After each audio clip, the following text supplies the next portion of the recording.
4.1 FM and AM 930 present The Drive. Brought to you by Huntington Federal Savings Bank. Local then, local now. Member FDIC. Welcome into the Friday, August 23rd edition. Your Drive begins now on ESPN 94.1 FM and AM 930. I'm your host, Paul Swann. You can join the program by calling the Miller Lite phone lines at 877-420-TALK. That is 877-420-8255. Miller Lite, hold true, great taste, only 96 calories. It is the original light beer. You can also find me online. I'm at Paul Swann on Twitter, and you can find the show on Facebook by searching The Drive with Paul Swann. Plus, we've got the podcast for you every day. Apple Podcasts, Spotify, Stitcher Radio, wherever you get your podcast is where you'll find The Drive with Paul Swann. So what do we got today on the show? Coming up, I've got two different guests coming on, and I'm looking forward to both of them. I really am. First of all, yesterday the Bengals were in action, didn't win. We're talking practice preseason. They lose to the Giants 25-23. Ben Baby from ESPN.com, he's the writer covering the Bengals for the website and for ESPN. He'll join me on the program at 5:15. So we'll get his thoughts on what happened last night and looking ahead for the Cincinnati Bengals. And, of course, Game 4 is coming up next week. We'll have that game. We'll join it in progress on ESPN 94.1 FM and AM 930. We'll have it for you in its entirety over on our sister station, Cat Sports 93.3 and 1340. Also coming up, high school football. It's starting in Kentucky, but we're West Virginia-centric at times. So we're going to focus on West Virginia high school football today. Brandon Lowe joins me. He has got a new venture called the High School Blitz Podcast. And you might know Brandon if you're a Charleston area listener and you listen to Brandon live sometimes, or maybe caught me on the podcast, or you flip that. Brandon used to be the host of the Brandon Lowe Show. Now he's still doing that. He's doing it on demand, and we'll talk to him about that. But his new venture, they're covering high school football. He's got a crew of folks, really, and they're doing a great job of covering high school football. And he's got the High School Blitz Podcast, and we're going to talk to him about that and talk a little bit about the upcoming football season when we have him on. He's coming up about 5:30 on the show today. So I'm looking forward to talking to him.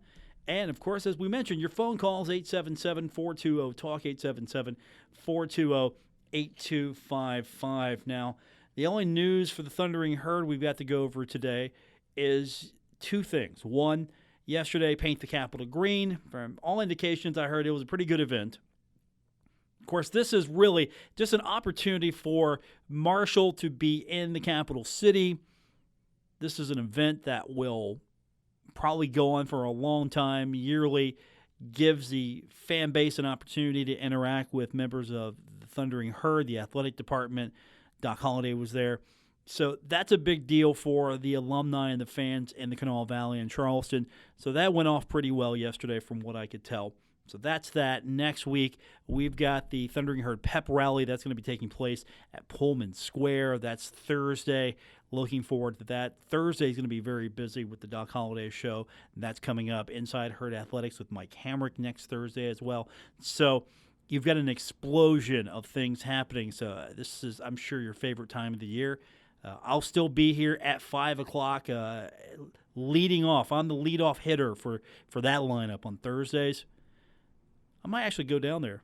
Depends on what Thursday looks like, but I might have to actually go down there and be in the studio audience for Inside Herd Athletics with Mike Hamrick, the athletic director of Marshall University, and, of course, the Doc Holliday Show as well. And then we got the Thundering Herd Pep Rally. So busy Thursday next week just to kind of get your mind thinking about it. Just start preparing now. Game day is almost upon us. And now the other thing that happened last night, again, we're talking soccer season opener. Kevin Long, you're going to play tough teams. You're going to find out about your team quick. And Marshall women's soccer losing to Michigan 5-0 last night, the season opener. They did give up 4 goals in the second. They were pretty solid, pretty strong in that first. Here's the disappointing thing, though. If I'm Kevin Long right now, I've got to sit here and think, what do I got to do to open this up a little bit more? Again, this is only one game, but the Herd could only manage 3 shots, 1 on goal. Over 20 for Michigan. You got to do better. You got to get the ball on net if you want to put the ball in. But this is one of those matches you find out quick about your team, and you're right back at it. You're still in the state of Michigan. You're taking on Michigan State, so you get another chance to maybe see what you thought was good, make it better. See what you thought was good and it wasn't, fix that, put it into practical use, and see what you can do. And I hope that they can at least get a split in this Michigan series, taking on Michigan and Michigan State. I hope they get a split with this road trip. I hate to see the Herd. After that, losing 5-0 in soccer, that's got to hurt. It really, you just look at that and go, wow. I mean, this isn't a major rout. I've seen bigger routs, but losing 5-0, you got to really be disappointed in what happened. You hope that you can bounce back from this. So we'll talk, of course, Kevin Long sometime. Hopefully next week we can get him on the show as soccer season is underway for the Thundering Herd. And, of course, preseason football is almost wrapped up. College football is almost upon us. This is really, unless you live in the state of Kentucky, because high school football is going on there tonight, unless you live in the state of Kentucky, this is really your last true weekend without football. I mean, think about it. This is it. This is your last true weekend. You're not counting preseason at all, and I'm not. I watched it a little bit. I had to go the NFL route again last night. Used the NFL Network, and they're running sort of a red zone light. Now, granted, I'm not putting too much attention in this. They're circling the, I guess the universe of football last night, going back and forth. Of course, you had NFL football on Fox again. We're talking preseason practice here. And you're not getting, honestly, you're not getting what you're used to when it comes to preseason football. This has not been the best year for preseason football. You're not getting to see the starters as much. And again, preseason football in the NFL, it's antiquated. You don't need it. Football is year-round now. Why don't you have preseason college football? Because you don't need it. These guys are in shape. These guys are working year-round in one facet of their game and another. I know you have preseason baseball, you have preseason hockey, you have preseason basketball, and one might argue you might not need it as much. But for preseason football in the NFL, you probably don't need it at all, because this is more of an impact sport, collision sport, and you also hate to have your starter go out in a preseason game, a meaningless preseason game. All right, we're going to take our first break. Come back. We're going to talk to Ben Baby. He is joining us from ESPN. He is the writer covering the Cincinnati Bengals for them. Later on, Brandon Lowe joins me as well. It's The Drive, ESPN 94.1 FM and AM 930.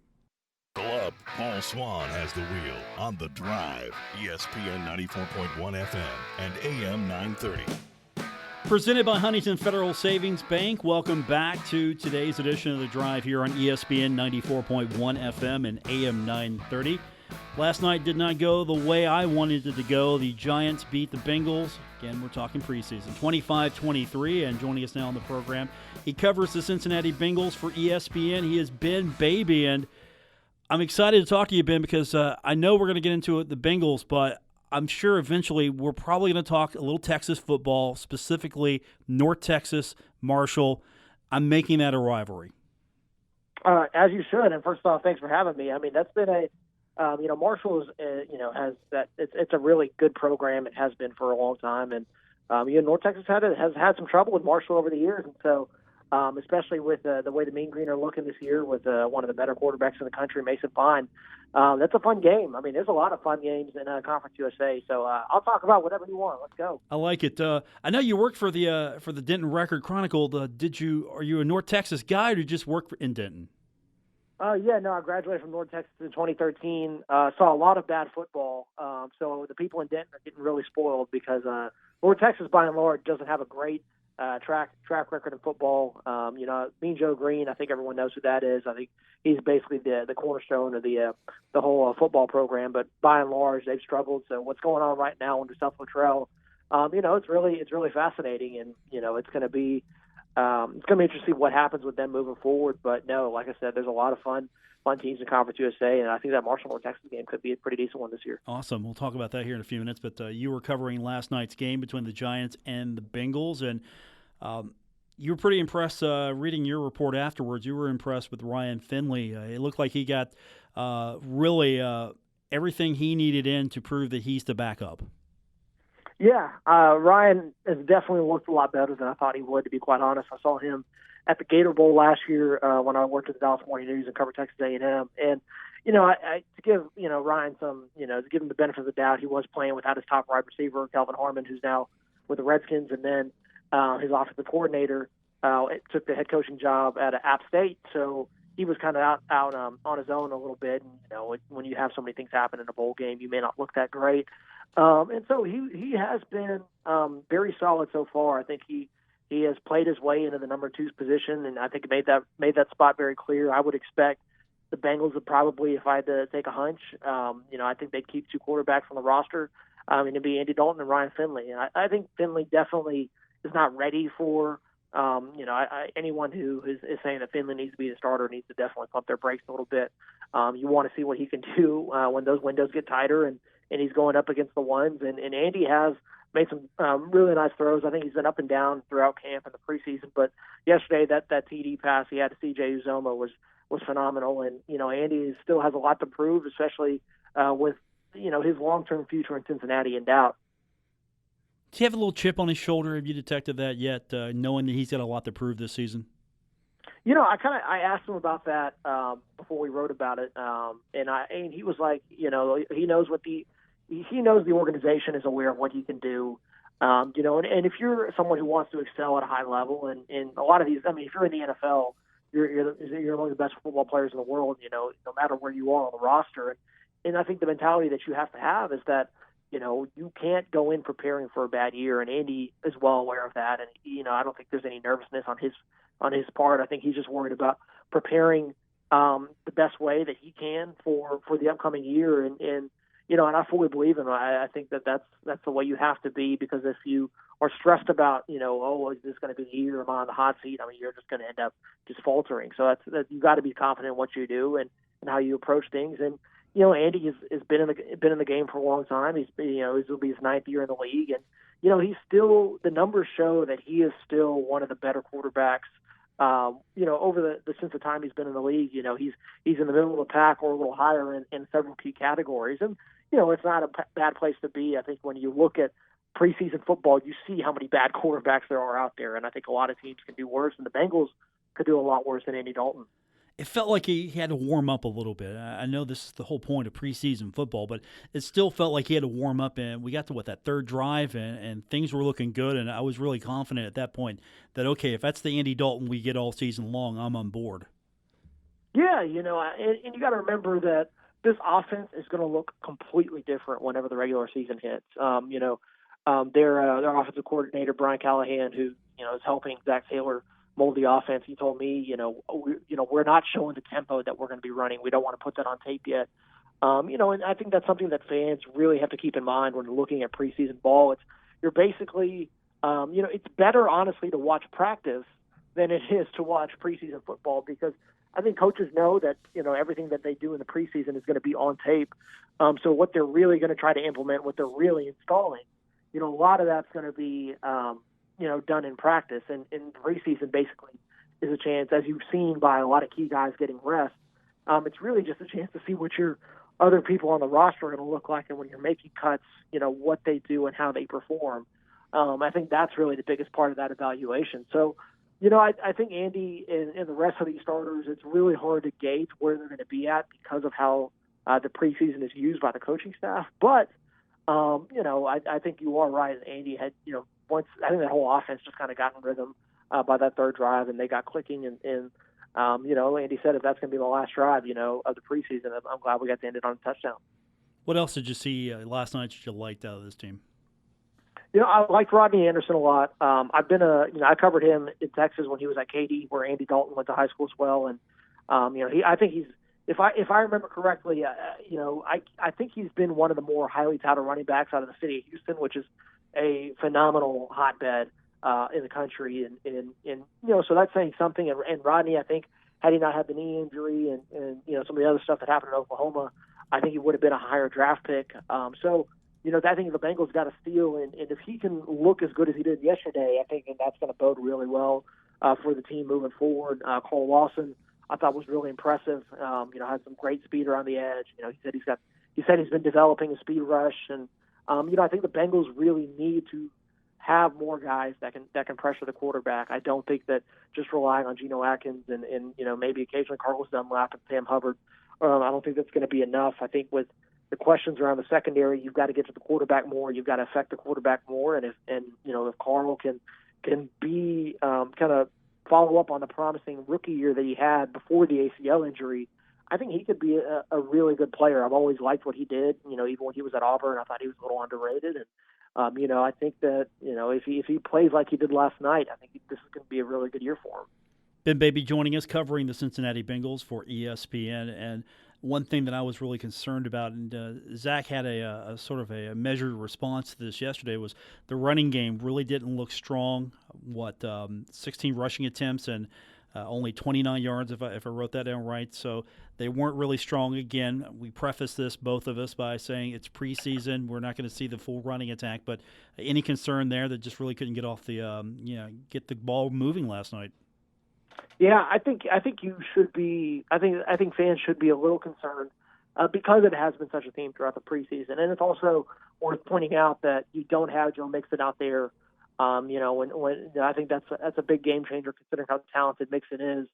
You're that you're going to keep the offense pretty vanilla. So I think Zach made the point that you're not seeing crazy rushing numbers because of that. But I think you would have liked the running backs to be more effective and. We'll see how. I'm curious to see what the rotation is going to look like in the regular season, because I think they're probably going to keep four backs. They're going to keep Mixon, Giovanni Bernard, Rodney Anderson, and Travion Williams out of A&M. So we'll see how they use that running back room, because I think there's a lot of talent there. Travion was the leading rusher in the SEC last year, and we just spoke about what Rodney can do. So. The offensive line is just one of the big question marks around this team, and so it is a little concerning that the running backs have struggled, or the rushing game has struggled so much through 3 games.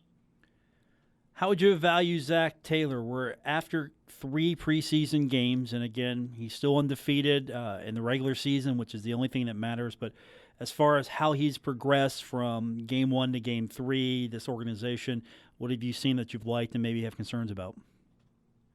It's still a little tough. I don't think you're really going to get to answer those questions until the regular season starts, because, you're basically just the preseason games and glorified scrimmages. I mean, that's all they are.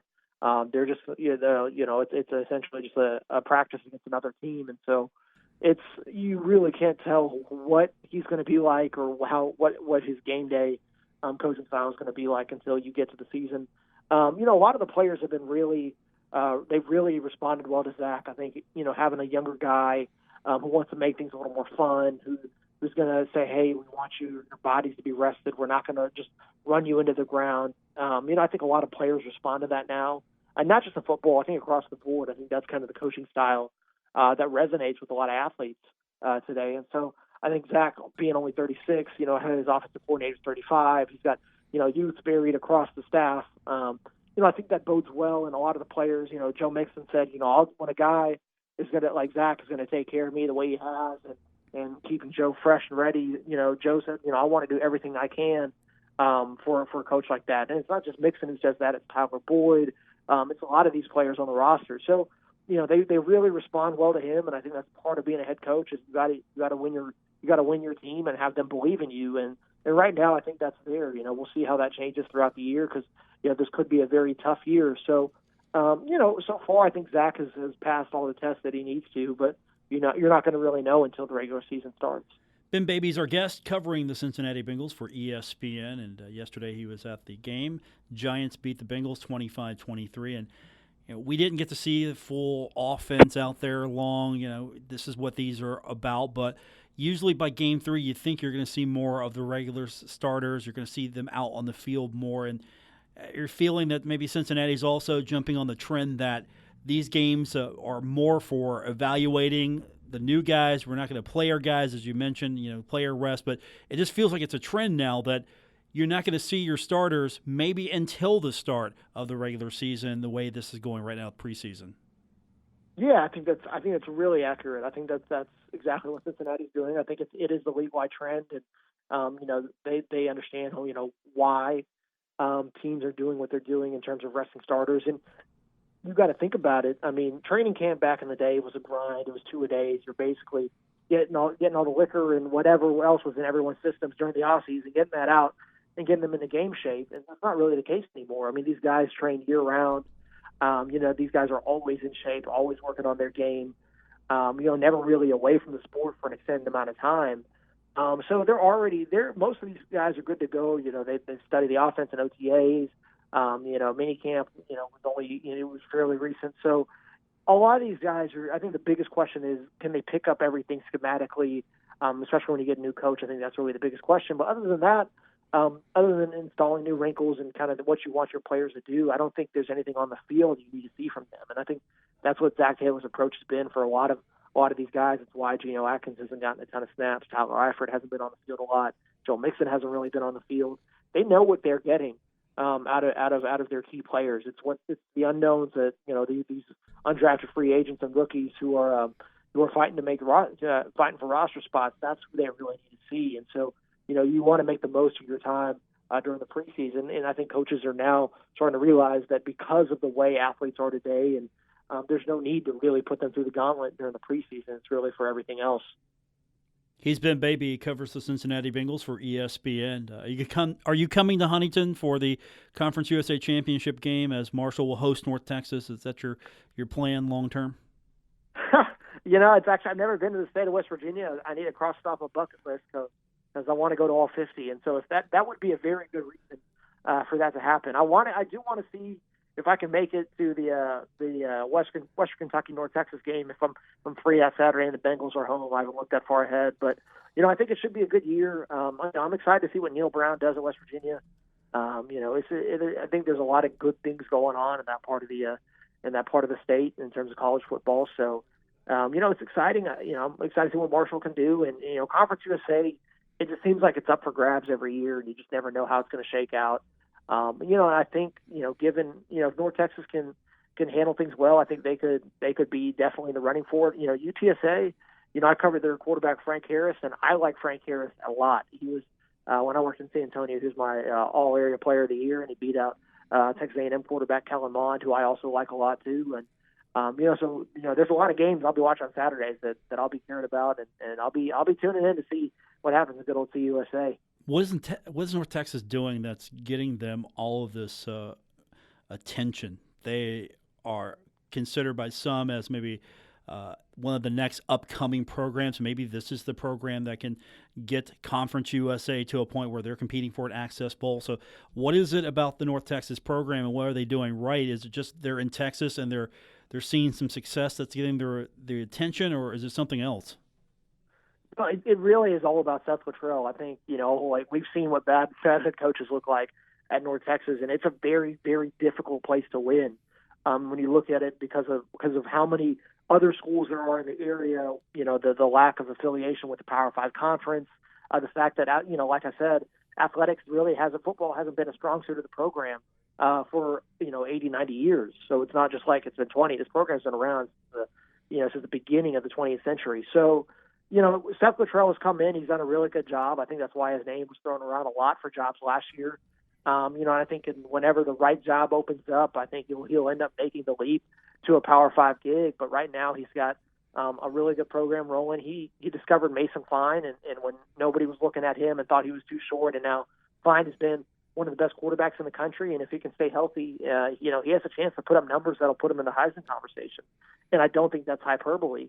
And so, we'll see, just like every G5 school, I think you're only as good as your current head coach. And whenever that guy leaves, you just have to hope that you can get somebody else to sustain what he built. So, I think the big question is going to be, what can schools like North Texas, schools like Troy, schools like you name it, how can they fare once their head coach leaves for another program? So, we'll see what happens. I think that there's a lot of unknowns, but that's why right now North Texas is as good as they are, and we'll see if they can keep it rolling.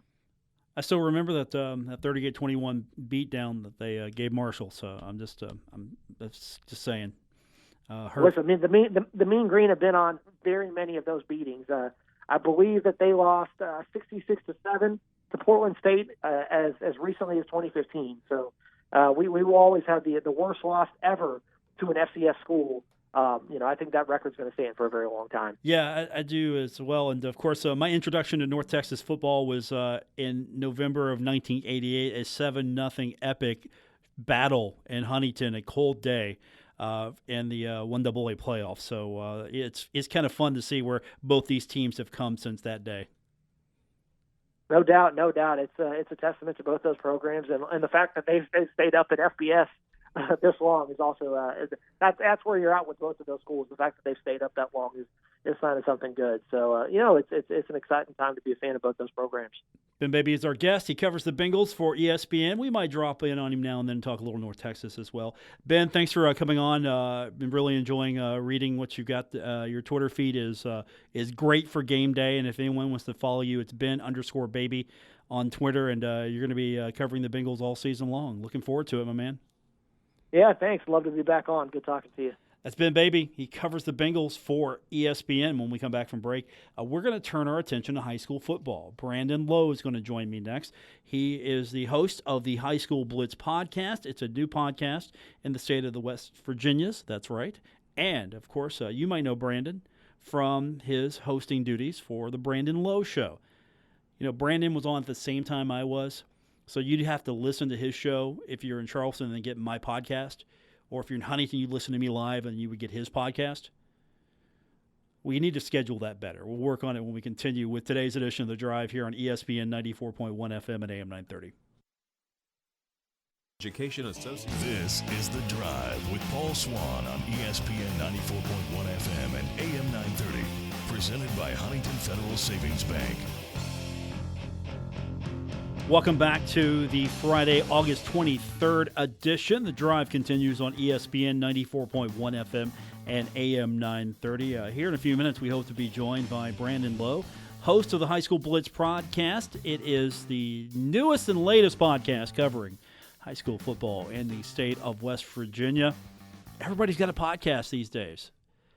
We're going to do, that's, again, everybody has a podcast. That's the 21st century equivalent of, hey, dude, we should do music and have a band or something like that. So, hey, you want to be in a band together? 21st century version of that is, hey, you want to do a podcast together? That sort of explains me and David Kahn from the West Virginia Power. We always talk about our podcast. But, hey, we're going to have Brandon here calling up here in a second. He's going to join us on the program. We're going to talk high school football. I'm stretching. We are efforting, Brandon. This is what I'm doing right now because we don't have him. So I'm efforting. I'm stretching. We do have him now. Okay. Gabriel, just cut all this nonsense out of the podcast. Nobody will know that we were having problems. Just cut all this out.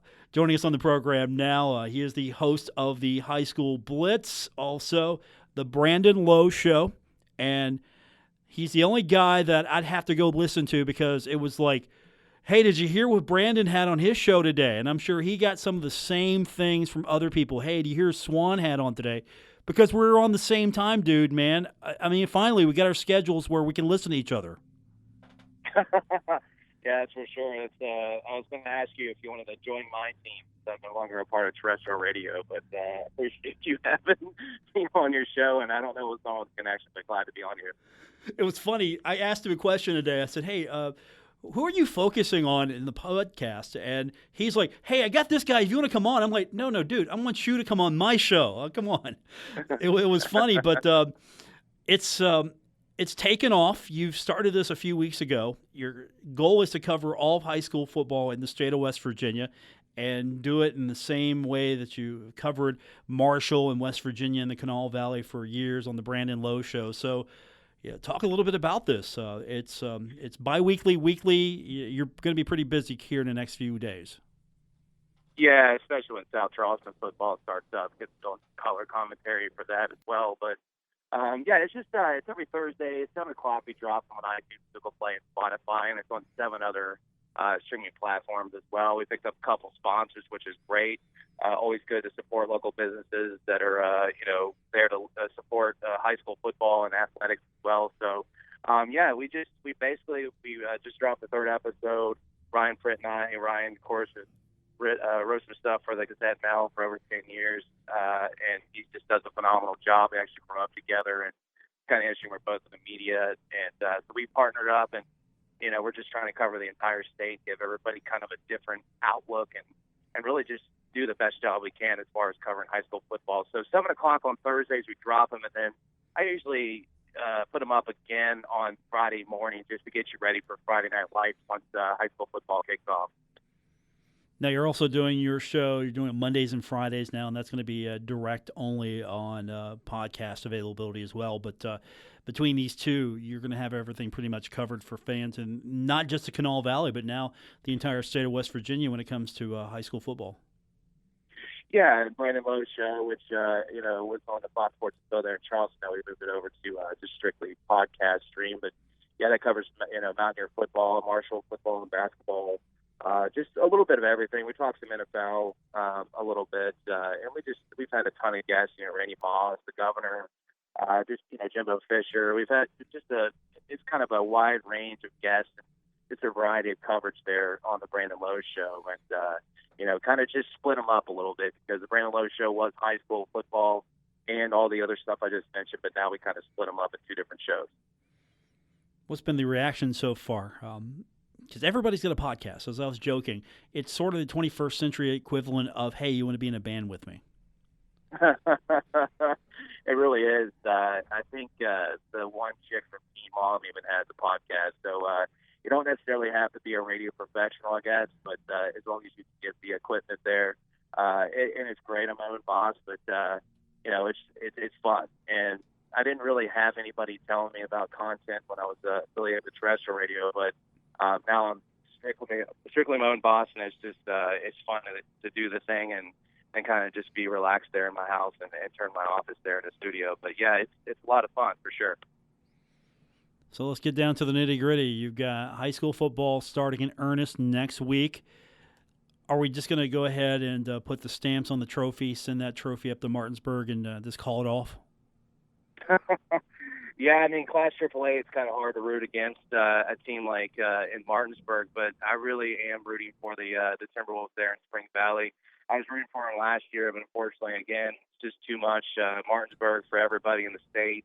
But yeah, I mean, Martinsburg is obviously the easy favorite, but when you look at Spring Valley, obviously they have a lot of talent there, and it starts with that Milan kid at 4-star 2021 class.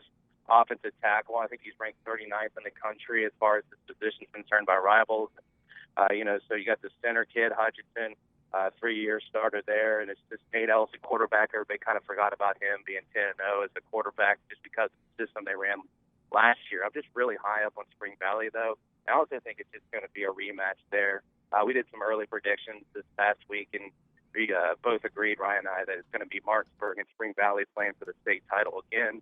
Ryan thinks Martinsburg is going to take it. A lot of people think that. I'm going Timberwolves all the way again this year. What do you think about Huntington High and Cabell Midland? It's not an easy road for Spring Valley. They'll admit that. And the same thing for Huntington or Cabell Midland. Usually those 3 schools just beat each other up, and it's amazing that they all consistently make runs in the playoffs. Yeah, Huntington, we just mentioned Spring Valley, and I'm just going to jump to that last game of the season. Recently I got something coming out on Saturday, Brent Traylor from Herald Dispatch, and he kind of talks about how big that Huntington Spring Valley game is. And I know people kind of rolling their eyes. Of course, it's a big game. It's a big game every year. But as far as playoff picture is concerned, you could be talking about, home field. But that's going to be a huge game. When you look at Huntington, it starts their offensive line. The right kids off Tennessee, Hal's gone. So it's going to start with Pankey as the center. You got a brand new O-line there, but of course, Brock Blair, great kid, had him on the podcast, and it starts with him as well and his leadership of linebackers. Because, Billy Still's one of the best coaches in the state as far as getting the best out of talent. And he talked about using Brock Blair more in his offense this year. So that's going to be interesting to see as well. When he talked about Midland, they're probably still around like a 5, 6, 7 win team. Maybe 8 if they're lucky. Of course, they do have some talent there. J.J. Roberts, corner, transfer running back, I believe. Jalen Johnson is his name. But they roll out, Luke Salmon, 75, 80 kids. All these programs out there, 64 West, where I'm, currently located. All those programs have just numbers and depth. And you're right, they beat up on each other, so it's going to be interesting to watch. Double A and single A, a little bit more of a toss-up every year. It's not the drama-filled Triple A battle to see who's going to face off against Martinsburg. But at the same time, at least we got some excitement there. To be fair, we never know who's going to make it to Wheeling. So, what do you like there as far as potential teams to make the championship run? Let's start with Double A. I think honestly, you always start with the Bridgeport and those teams. A Hardy could come up. Magnolia, I think, could be improved. But I think you're talking about. I think it's Bluefield and Mingo Central. I think those are the two teams that separate themselves and make it to the state title game. Last year Fairmont Senior really just rolled through, and the Polar Bears just no competition all the way through. I had a little bit of a challenge or a bump there, but just how dominant Fairmont Senior was just phenomenal. But I think this year you're really looking at Ryan and I kind of agree that Mingo Central, they're just loaded. They're going to score a bunch of points. It's tough to play Mingo anyway at third place.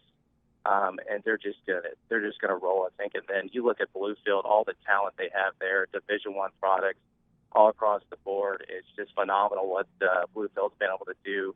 And I think Bluefield wasn't able to pull it off last year, but I think they get back there, and I think they win a state title as well. And in Class A, I think, honestly, there's going to be a lot of parity in each stall in Class A. You've seen it several years, this team upsets this team. But in Class A, because they're so regionalized, any team you get, not any team, but most teams you see them with a 9-1, 10-0 record, you're going, okay, well, we're going to see what you're made of in playoff time.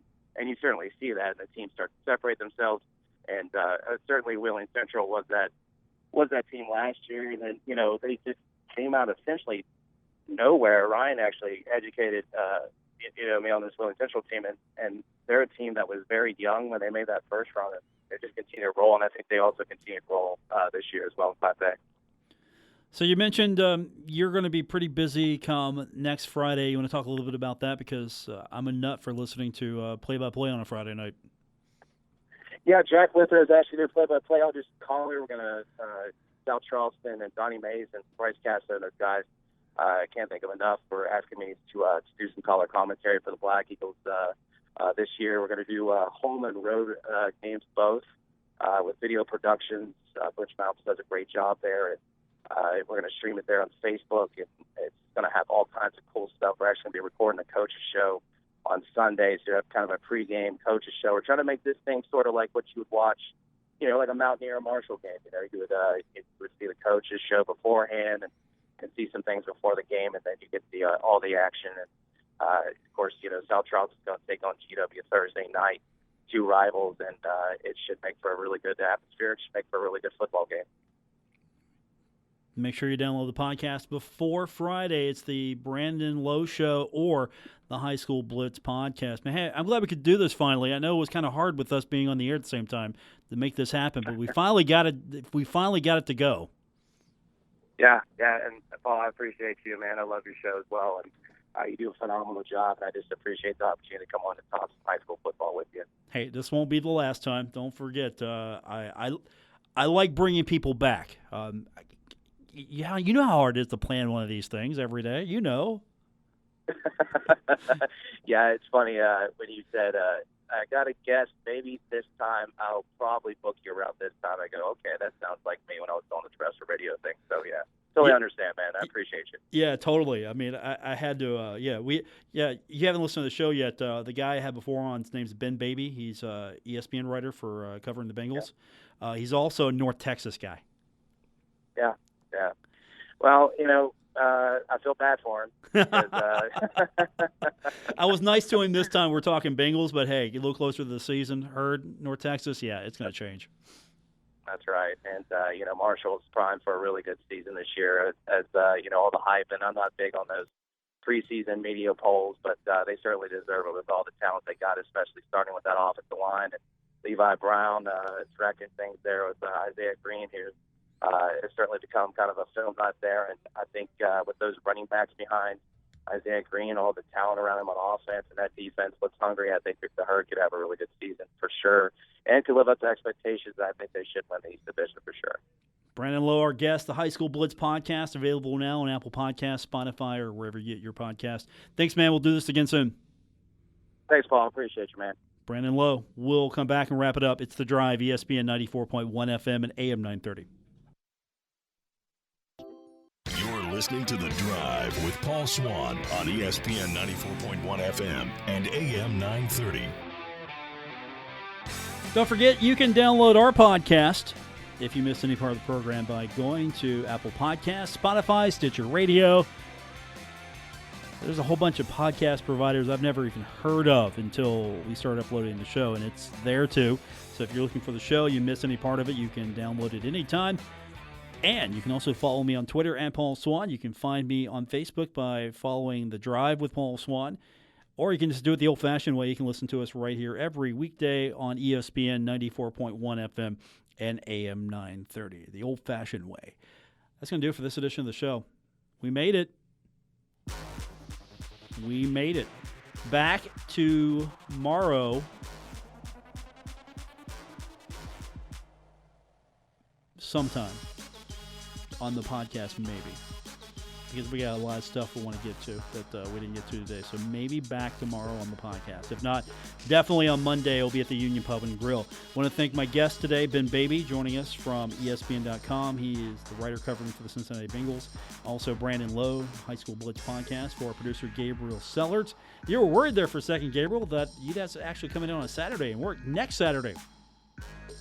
Next Saturday, Herd football. Next Saturday. We'll be back in here doing Herd football. And that's going to do it for us for this Friday, August 23rd. Once again, for Gabriel Sellards, I'm Paul Swann. Thanks for tuning in to today's edition of The Drive. WRBC Huntington, W227BS Huntington. This is your radio home for Pittsburgh Pirates baseball. ESPN 94.1 FM and AM 930. West Virginia Metro News, I'm Alex Thomas. West Virginia.